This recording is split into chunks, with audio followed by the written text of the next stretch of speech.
3. Dios caído.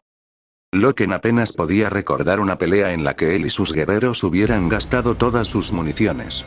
Cada Astartes llevaba cargadores suficientes para sostenerlos en la mayoría de los tipos de enfrentamiento, donde ninguna munición se malgastaba y cada objetivo se eliminaba con un único disparo. Las tolvas de munición se habían dejado en el lugar del aterrizaje y no había manera de que pudieran llegar hasta ellas. La firme resolución del Señor de la Guerra se había encargado de ello. La mayoría de las rondas del Volter de Loken se habían agotado hacía tiempo y se encontraba agradecido por la insistencia de Aximand en las rondas subsónicas, ya que éstas explotaban satisfactoriamente dentro de los cuerpos de las cosas muertas. Por el trono, ¿es que alguna vez van a acabarse? Jadeó Torgadón. Debo de haber matado a un centenar o más de esas condenadas cosas. Probablemente seguirás matando a las mismas, respondió Loken, agitando su espada cubierta de materia gris. Si no destruyes la cabeza, se levantan de nuevo. He aniquilado media docena o más con heridas de Volter ya abiertas en ellos. Torgadón asintió y dijo: espera, aquí vuelve la legio. Loken se aferró a una porción más o menos sólida de desechos en el momento en que los titanes abrieron fuego contra la masa de monstruos putrefactos. Al igual que los gigantes monstruosos que rondan las noches de Barbarus, los titanes emergieron de la niebla entre puñetazos de truenos y fuego. Las explosiones proliferaron por el pantano, arrojando cadáveres por los aires o enterrándolos profundamente en el cieno bajo los poderosos pisotones de las gigantescas máquinas de guerra. El mismo aire temblaba con las vibraciones del ataque de los titanes. Avalanchas de escombros y barro se deslizaban desde la gloria de Terra con cada explosión y cada paso que daban aquellas colosales máquinas. Las cosas muertas habían ganado las laderas de escombros que conducían a la nave en 3 ocasiones, y en 3 ocasiones se las hizo retroceder. Primero con armas de fuego y, cuando la munición se agotó, con espadas y fuerza bruta. Cada vez habían derribado a cientos de enemigos, pero también, en cada embestida, un puñado de Astartes caía y se hundía bajo las aguas del pantano. En circunstancias normales, los Astartes no habrían tenido problemas para hacer frente a aquellas abominaciones, pero al desconocer la suerte del Señor de la Guerra se sentían desorientados, desamparados, incapaces de pensar o de pelear con su ferocidad habitual. Loken sabía exactamente lo que sentían, porque él también lo sentía. Incapaces de comunicarse con el Señor de la Guerra, Aximand o Abaddon, los guerreros fuera del casco estaban paralizados y desorganizados, sin su amado líder. Temba, dijo el Señor de la Guerra, poniéndose de pie y avanzando hacia su antiguo gobernador planetario. A cada paso veía una prueba más de la traición de Ugan Temba, la sangre coagulada en el filo de su espada y la sonrisa feroz de anticipación. Donde una vez hubo un fiel seguidor y un hombre recto, Horus ahora veía solo a un sucio traidor que merecía la más dolorosa de las muertes. La luz que rodeaba a Temba revelaba aún más la corrupción de su carne y Horus supo, sin lugar a dudas, que nada de su antiguo amigo permanecía en la cáscara enferma que tenía delante. Horus se preguntó si aquello era lo que había experimentado Loken en las montañas de 63-19. El horror de ver cómo un antiguo compañero sucumbía a la disformidad. Horus conocía la animosidad entre Jubal y Loken y ahora comprendía que tal enemistad, por trivial que pareciera, había sido el punto flaco por el cual la disformidad había poseído a Jubal. ¿Cuál había sido el error que condenó a Temba? ¿Orgullo, ambición, celos? El monstruo hinchado que había sido Ugan Temba levantó la vista del cadáver de Berulam Moi y sonrió, completamente satisfecho con su obra. Señor de la Guerra, dijo Temba, cada sílaba glotal y húmeda, como si hablara a través del agua. No te atrevas a hablarme de tal manera, abominación. ¿Abominación? Siseó Temba, sacudiendo la cabeza. ¿No me reconoces? No, dijo Horus. No eres Temba. Eres un inmundo engendro de la disformidad y estoy aquí para matarte. Estás equivocado, Señor de la Guerra, y se echó a reír. Yo soy Temba. El llamado amigo que dejaste atrás. Soy Temba, el fiel seguidor de Horus al que abandonaste pudriéndose en este mundo atrasado mientras ibas en busca de la gloria. Horus subió a la tarima del trono del capitán y desvió la mirada de Temba hacia el cuerpo de Berulam Moi. La sangre manaba de una terrible herida en su costado, bombeada aún con fuerza sobre el suelo manchado del puente. La carne de su garganta variaba entre el púrpura y el negro. Un trozo de hueso roto asomaba bajo la piel desgarrada allí donde su cuello se había fracturado. Es una lástima lo de Moi, dijo Temba. Habría sido un buen converso. No digas su nombre, advirtió Horus. No estás en condiciones de hablar por él. Si te sirve de consuelo, te fue leal hasta el final. Le ofrecí un lugar a mi lado, con el poder de Nurglet llenando sus venas con su necrosis inmortal, pero él se negó. Sintió la necesidad de matarme. Un tonto de verdad. El poder de la disformidad me inunda, por lo que no tenía ninguna oportunidad en absoluto, pero eso no lo detuvo. Lealtad admirable, aunque equivocada. Horus puso un pie en el primer escalón del estrado, su espada dorada en alto. Su rabia contra esta bestia ahogaba todas las demás preocupaciones. Todo lo que quería hacer era acabar con la vida de este hijo de puta traidor con sus propias manos, pero mantuvo la cabeza lo suficientemente clara para saber que, si Moi había sido asesinado con esa aparente facilidad, entonces sería un tonto si descartaba el arma. No tenemos por qué ser enemigos, Horus, dijo Temba. No tienes ni idea del poder de la disformidad, viejo amigo. Es como nada que haya visto antes. Es realmente hermoso. Es un poder, estuvo de acuerdo Horus mientras subía un escalón más, elemental e incontrolable y, por lo tanto, no se puede confiar en él. ¿Elemental? Tal vez, pero es mucho más que eso, dijo Temba. Hierve con la vida, con la ambición y el deseo. Piensas que es un flujo de energía furiosa que puedes dominar a voluntad, pero no tienes ni idea del poder que se encuentra allí. El poder de dominar, controlar y gobernar. No tengo ningún deseo de eso, dijo Horus. Mientes, se rió Temba. Lo puedo ver en tus ojos, viejo amigo. Tu ambición es muy grande, Horus. No tengas miedo de ella. Abrázala y no vamos a ser enemigos. Vamos a ser aliados, embarcados en un viaje que nos convertirá en los amos de la galaxia. Esta galaxia tiene ya un amo, Temba. Él es llamado el Emperador. Entonces, ¿dónde está? Se paseó por todo el cosmos a la manera de las tribus bárbaras de la antigua Terra, destruyendo a todo aquel que no se sometiera a su voluntad y luego los dejó a ustedes para recoger los pedazos. ¿Qué clase de líder es ese? Él no es más que un tirano con otro nombre. Horus dio otro paso. Ya casi estaba en la parte superior del estrado, casi a distancia de ataque del traidor que se atrevió a profanar el nombre del emperador. Piensa en ello, Horus, lo instó Temba. Toda la historia de la galaxia ha sido la realización gradual de eventos que no ocurren de una manera arbitraria, sino que reflejan un destino subyacente. Ese destino es el caos. ¿Caos? ¿Sí? Gritó Temba. Dilo otra vez, mi amigo. El caos fue la primera potencia en el universo y será la última. Cuando el primer hombre mono desparramó los sesos de un semejante con el golpe de un hueso, o gritó a los cielos en la agonía de la peste, alimentó y engrandeció al caos. La liberación del exceso de felicidad y la alegría de la intriga, todo es grano para moler en los molinos del alma del caos.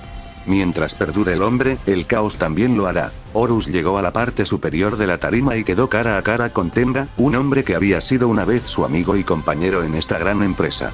Aunque hablaba con la voz de Temba y sus características eran aún las de su compañero, no quedaba nada de ese buen hombre, solo esta miserable criatura de la disformidad. Vas a morir, dijo Horus. No, porque ese no es el deseo de Nurglet, rió entre dientes Temba. Nunca moriré. Pronto lo veremos, gruñó Horus, y hundió su espada en el pecho de Temba. La hoja dorada se deslizó fácilmente por las capas de grasa hacia el corazón del traidor. Horus arrancó la espada, liberando un baño de sangre y pus negra maloliente. El olor era demasiado fétido, incluso para lo que él podía soportar. Temba se echó a reír, al parecer sin inmutarse por esa herida mortal, y levantó su propia espada, de hoja fracturada como si estuviera tallada en obsidiana. Llevó la hoja a sus labios azules y dijo: El señor de la guerra Horus. Con una velocidad que no era natural en algo de su tamaño, la punta de la hoja buscó la garganta del señor de la guerra. Horus levantó su espada, desviando el arma de Temba apenas un centímetro de su cuello, y dio un paso hacia atrás cuando el traidor se tambaleó hacia él. Recuperado de la sorpresa del ataque, Horus agarró la espada con las dos manos, bloqueando cada golpe letal y embate que hacía Temba. Horus luchó como nunca antes lo había hecho, aunque todos sus movimientos eran de parada y defensa. Eugan Temba nunca había sido un espadachín, por lo que Horus no tenía ni idea de cómo había adquirido esta súbita habilidad. Los dos hombres intercambiaron golpes en el puente de mando. La forma hinchada de Eugan Temba se movía con una velocidad y destreza bastante más allá de lo que debería haberle sido posible para alguien de esa corpulencia.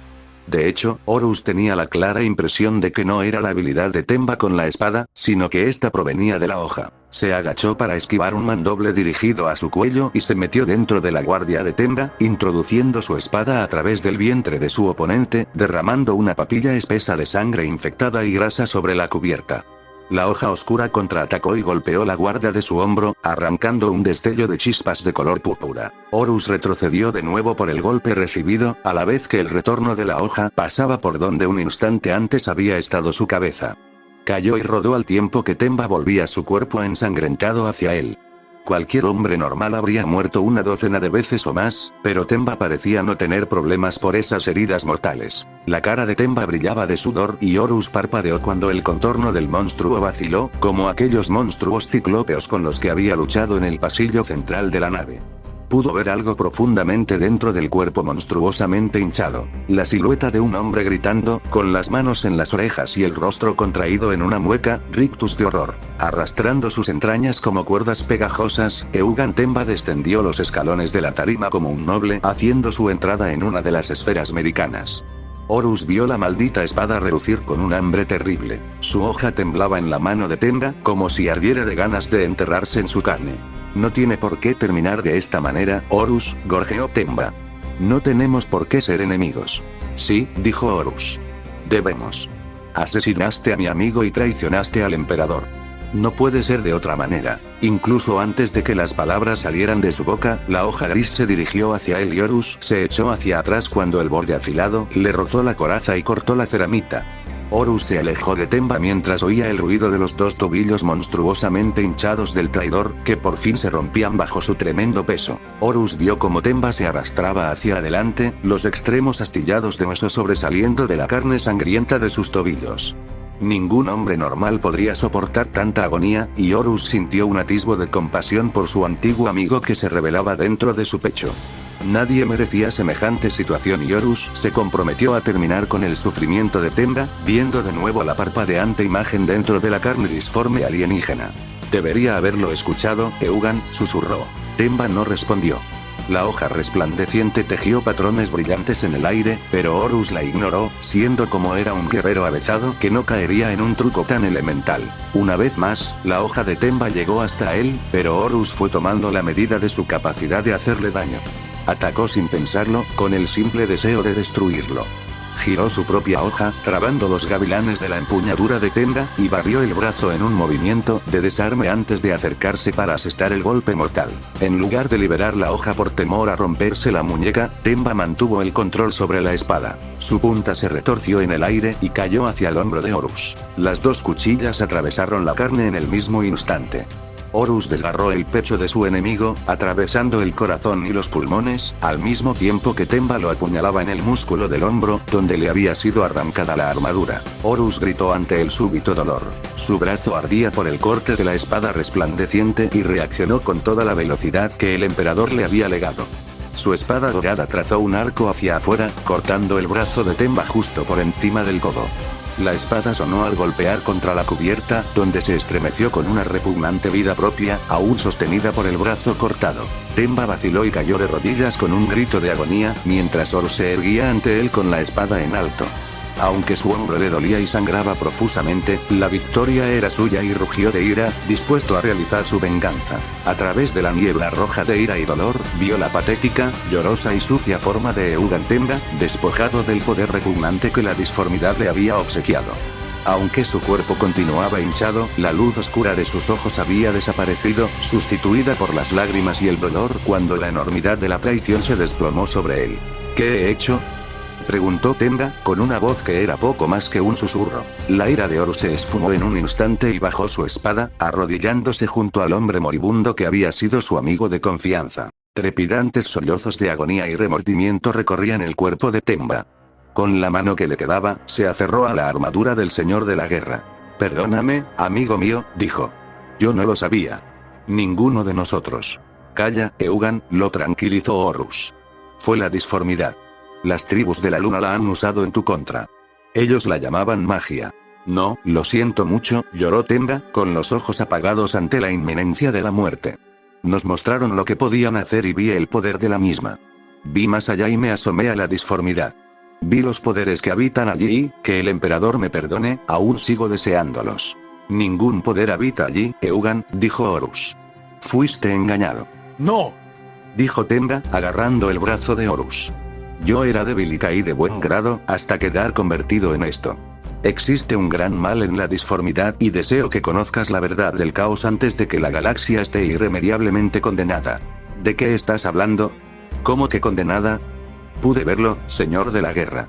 La galaxia como un páramo, el emperador muerto y la humanidad bajo el yugo de un infierno pesadillesco de burocracia y superstición. Todo es tinieblas y guerra. Solo tú tienes el poder de detener ese futuro.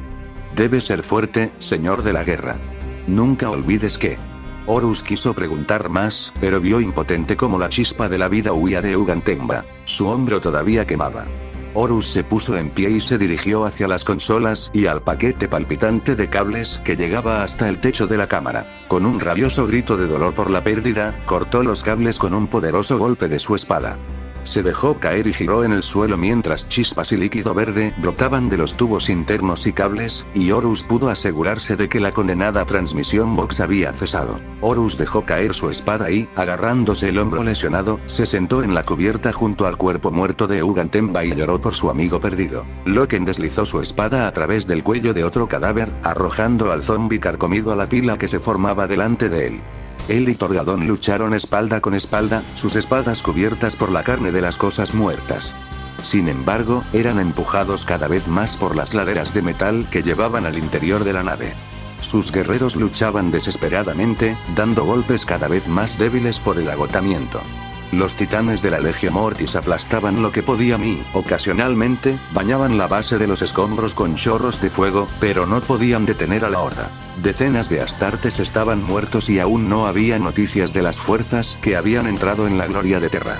Transmisiones casi ilegibles por Vox de los genízaros bizantinos parecían indicar que finalmente avanzaban, pero nadie podía estar seguro de dónde estaban exactamente. Loken luchó con movimientos robóticos, cada uno de sus golpes dado con regularidad mecánica en lugar de habilidad.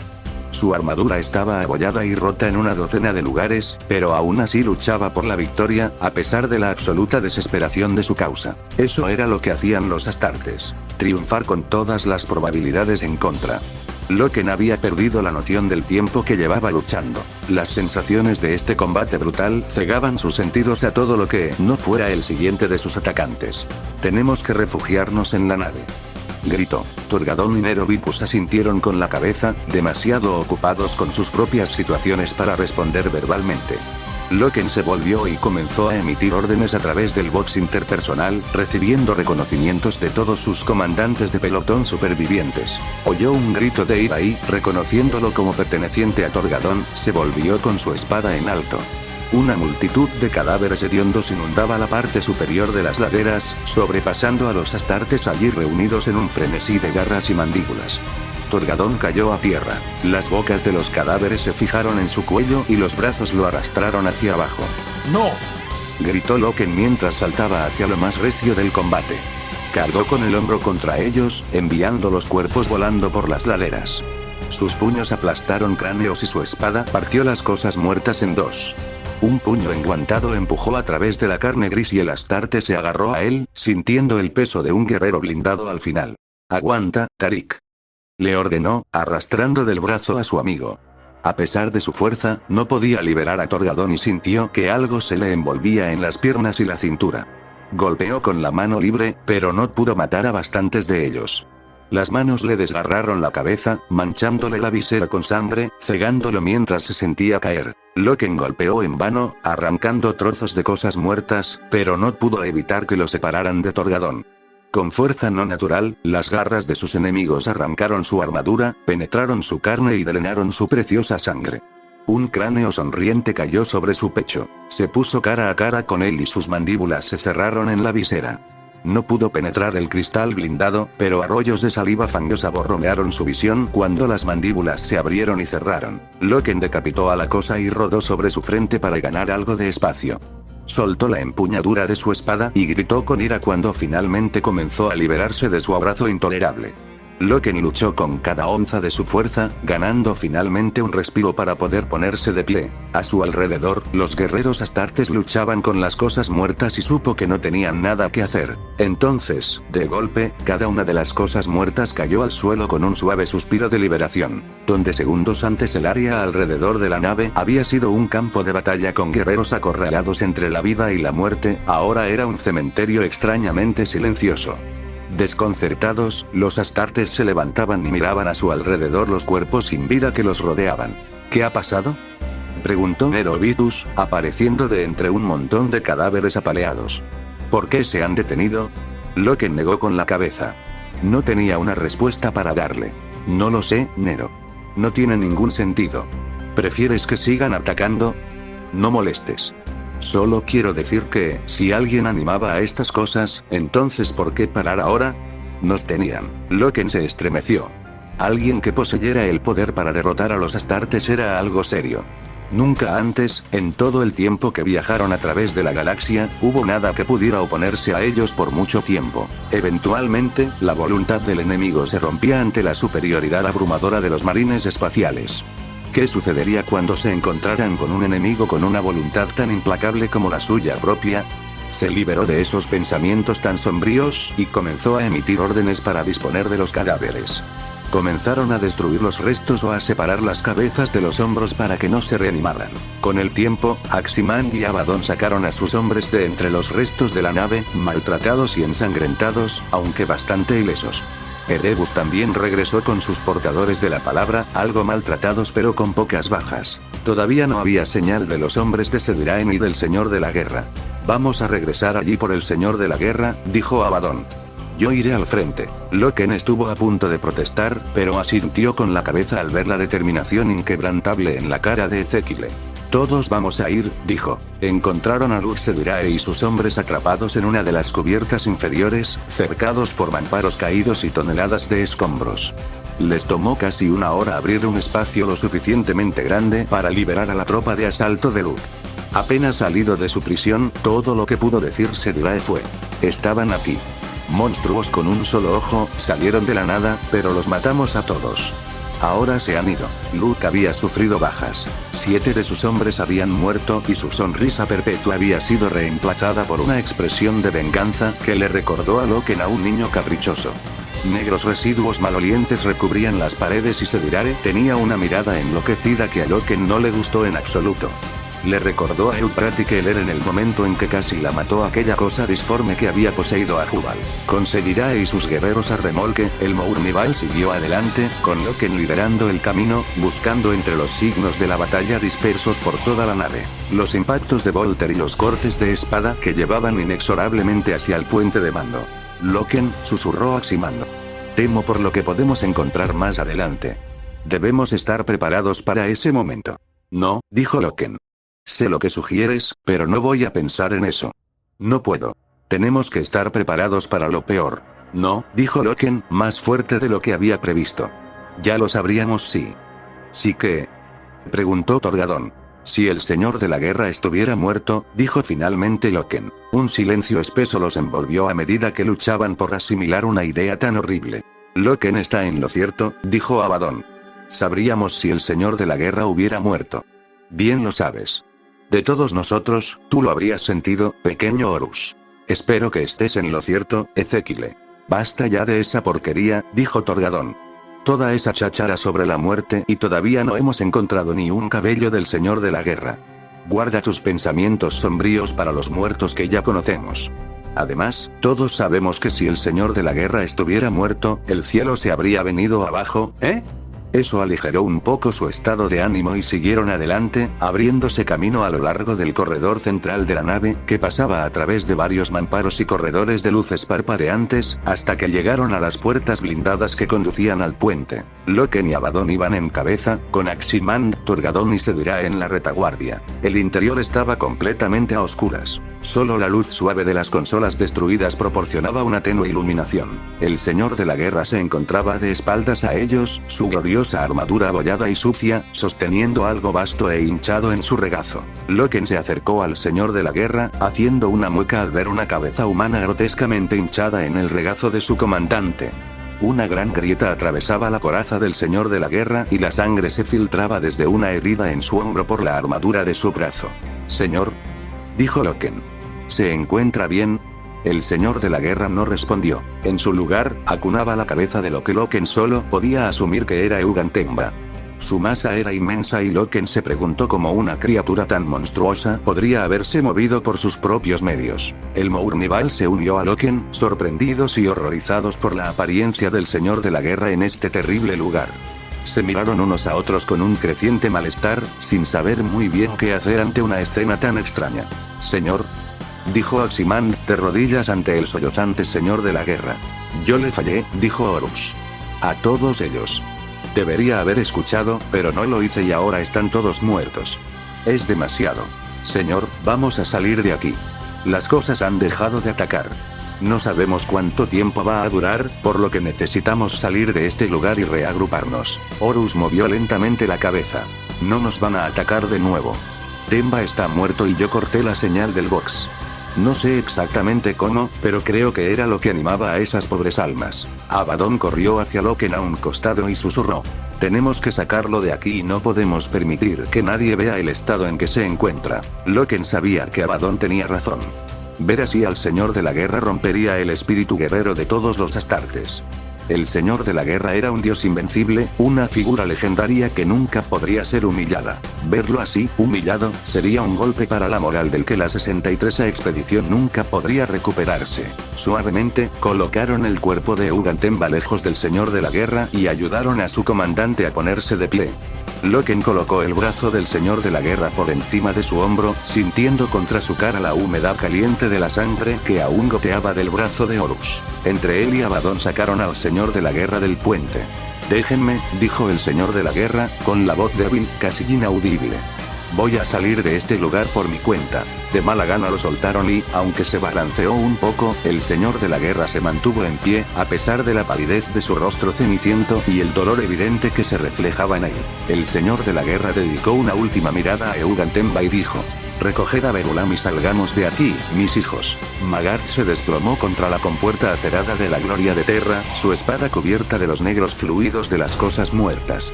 Petronella luchó por contener las lágrimas al pensar en lo cerca que habían estado todos de la muerte en esta sombría luna, abandonada del emperador. Escondida detrás de la mampara donde Magath la había metido, había oído más que visto el conflicto desesperado que se desarrollaba afuera. Los gritos de guerra, el sonido de las espadas sierra desgarrando la carne húmeda, las explosiones y el parpadeo lumínico de las armas de los titanes. Su imaginación llenaba los espacios en blanco y, aunque un terror visceral la llenaba de pies a cabeza, se imaginaba gloriosos combates y duelos heroicos entre los imponentes gigantes astartes y los enemigos corruptos que buscaban su destrucción. Su respiración era entrecortada, convulsa, cuando se dio cuenta de que acababa de sobrevivir a su primera batalla.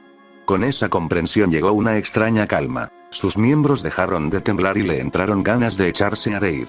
Se pasó la mano por los ojos, corriéndose el col, que se alineó en sus mejillas como pintura de guerra tribal. Petronella miró a Magath, viéndolo ahora como el gran guerrero que realmente era: bárbaro, sangriento y magnífico. Se puso de pie y se asomó más allá de su refugio para observar el campo de batalla. Era como una escena de uno de los paisajes de Kelan Rojet, y la visión sublime le quitó el aliento. La niebla se había levantado y el sol estaba empezando a bañar el paisaje con su rojo resplandor. Los espejos de agua de los pantanos brillaban como fragmentos de vidrio roto propagándose a través del paisaje. Los tres magníficos titanes de la Legio Mortis sobrepasaban a los escuadrones de Astartes y, armados con lanzallamas, quemaban los cadáveres de las cosas muertas.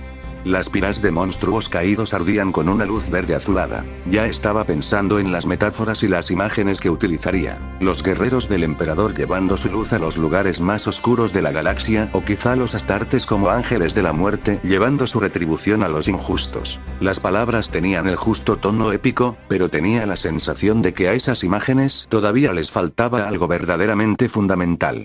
Sin eso, sonaban más a consignas de propaganda que a otra cosa. Esto era de lo que se trataba la Gran Cruzada, y el miedo de las últimas horas fue reemplazado por una ola de admiración por los Astartes y los hombres y mujeres de la 63ª expedición. Se volvió a oír pisadas fuertes. Los oficiales del Mournival marchaban hacia ella, llevando una placa blindada con un cuerpo sobre sus hombros, y la ligereza que había visto en ellos antes ahora estaba totalmente ausente. La cara de cada uno, incluso la del bromista Torgadón, estaba seria y sombría. La figura encapuchada del propio Señor de la Guerra iba detrás de ellos y ella se sorprendió por su rígido aspecto. Su armadura estaba rota y salpicada de inmundicia. Salpicaduras de sangre moteaban su cara y su brazo. ¿Qué pasó?, preguntó al capitán Loken cuando pasó a su lado. ¿De quién es ese cuerpo? Cállate, le espetó y se alejó. No, dijo el señor de la guerra. Ella es mi documentalista y, si eso significa algo, entonces debe ver lo peor y lo mejor de nosotros. Señor, empezó Abaddon, pero Horus le retiró la palabra. No voy a discutir sobre esto, Ezequiel. Ella viene con nosotros. Petronella sintió que su corazón saltaba ante esta inclusión y se puso a caminar al lado del señor de la guerra, comenzando su descenso a tierra. El cuerpo es el de Berulam Moy, el capitán de mi 19ª compañía, dijo Horus, con la voz cansada y llena de dolor. Cayó en el cumplimiento del deber y será honrado como héroe. Mis más profundas condolencias, mi señor, dijo Petronella, con el corazón dolorido al ver el sufrimiento del señor de la guerra. ¿Fue Ugan Tenga?, preguntó ella, tomando su tabla de datos y la mnemopluma. ¿Acaso mató al capitán Moy? Horus asintió con la cabeza, demasiado cansado incluso para responder. ¿Y Temba han muerto? ¿Usted lo mató? Eugan Temba han muerto, respondió Horus. Creo que murió hace mucho tiempo. No sé exactamente qué fue lo que lo mató allí, pero no era él. No lo entiendo.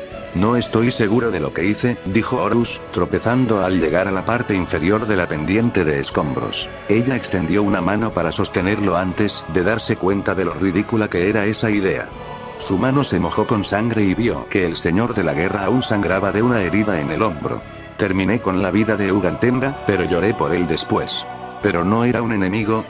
No tengo problemas con mis enemigos, señorita Vivar, dijo Horus. Puedo encargarme de mis enemigos en una pelea. Pero mis llamados aliados, mis condenados aliados, ellos son los que me mantienen despierto durante la noche. Los apotecarios de la legión se dirigieron hacia el señor de la guerra, mientras ella trataba de dar sentido a lo que estaba diciendo. Permitió que la mnemopluma escribiera sus palabras de todos modos. Vio las miradas que recibía del Mournival, pero las ignoró. ¿Habló con él antes de matarlo? ¿Qué dijo? Él dijo, que solo yo tenía el poder para detener el futuro, dijo el señor de la guerra, con voz débil y con un tenue eco repentino, como si viniera del otro extremo de un largo túnel. Desconcertada, miró hacia arriba a tiempo para ver cómo los ojos del señor de la guerra se ponían en blanco y sus piernas se plegaban debajo de él.